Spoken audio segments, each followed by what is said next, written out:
to school na naman. Mommies, handahan na ba ang mga school supplies at uniform ng inyong mga chikiting? Maliban nga sa school supplies, isa pang pinaglalaanan ng budget ay ang school uniform.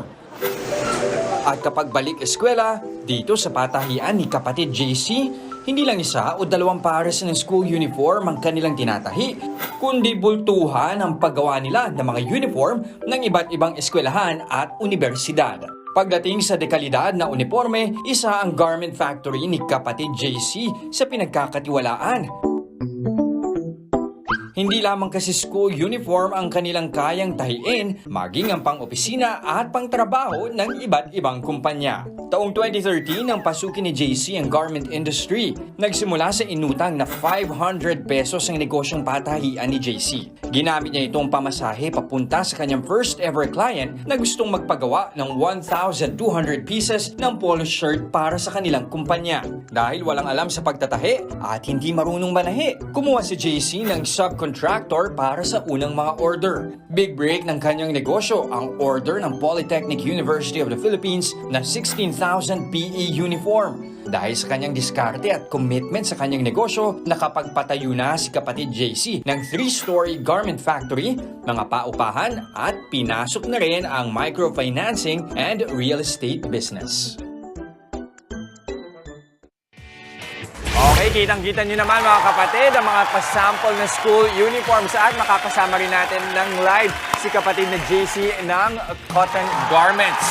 JC, good morning! Good morning! Good morning! Alam naman natin na every school year, kapag bago yung uniforme mo, parang ang sarap ng pakiramdam. Yes, masarap pumasok niyan. Oo. Pero ito, paano ka ba napasok dito? Kasi wala kang alam sa pagtatahi. Bakit sa'yo nag-inquire? Oo nga. Nung paggawaan ng company uniform. Actually, way back when I was with my family, nagsimula ako sa retailing industry na kung saan mahirap maghanap ng mga suppliers. At I found out na yung workmanship pala yung hinahanap natin lagi. Yung quality ng paggawa, lalo na sa mga fabrics and all that. And then, sinubukan ko lang diskubrihin kung paano mag-start. Dahil nga wala kami mahanap ng supplier eh. Pero the need and the demand is there. Sayang. Hinayang ako. Yes. So magaling ka maghanap ng supplier, ha? At pag sinabi mong kalidad, JC, saan yan? Sa texture ng tela, sa tabas, ano? Ano yung mga...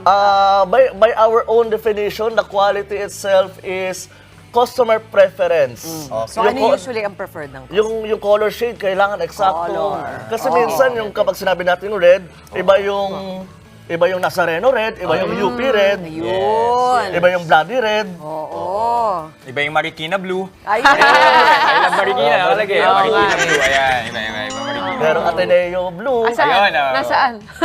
Pero meron din sa Yes, Ateneo. oo. Kaya yung customer preference talaga yung quality ng definition natin when it comes to garments. Pero paano mo napalago yung negosyo mo? Sabi mo nga, nagsimula ka lang sa ilang daang piso na puhunan, naghanap ka lang ng pwedeng makontrata na mananahe. Paano mo ngayon pinaikot yung kita mo? I started very small. Nangutang lang ako ng 500 pesos. Actually, pamasahe lang siya pa to my client.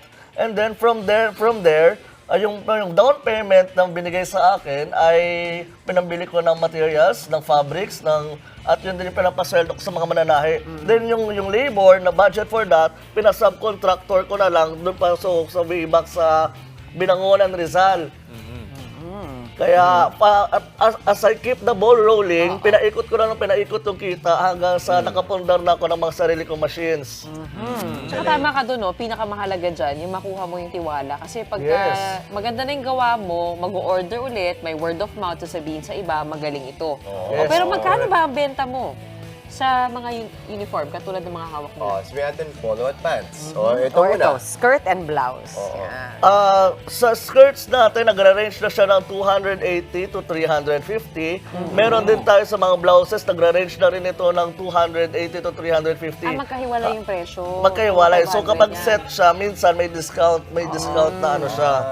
Pero gaano katagal pwedeng gamitin yan? Kasi para sa akin, naalala ko nung bata ako, gusto ko yung ilang taon kong magagamit sana eh. Para sulit yung gastos eh. Oo, ganun yung ginagawa ng mga parents natin, yung pinakamalaki kagad yung binibili Oo, natin tas para masulit. pinagpapasapasahan. Tama, may right. hand-me-down. So mga Oo. ilang taon kaya yan tatagal? Matibay yan. Well, normally, ito ay ideal na worn out nito ay nasa 1 year lang 1 sana. year lang Pero talaga. since kailangan natin magtipid, at as much as 3 years, kaya itong i-hand me down. Basta wag lang din Yes. baka sumobra tangkad ng bata eh. Of Mabibili course. na mabibili Yung ganito, ng magkano uniform. po? Magpapagawa ng ganito? Ang PE uniform naman natin, 350 ang pambaba, then nasa 280 rin ang pantaas. Okay. I'm sure yung mga nanay natin dyan, naghahanap na talaga ng pang-uniforme ng kanilang mga bata sa pagsisimula meron ng naman pasukan. tayong mga kasama Kita pa dyan, natin dyan, mga mga nakamodelo sweldo. natin ngayon. Marami-raming eskwela na din ang kliyente nila JC muli. Maraming salamat, kapatid JC ng Cotton Garment. Congratulations Thank you. sa'yo. Kita-kita ka dito. Thank you. Galing-galing.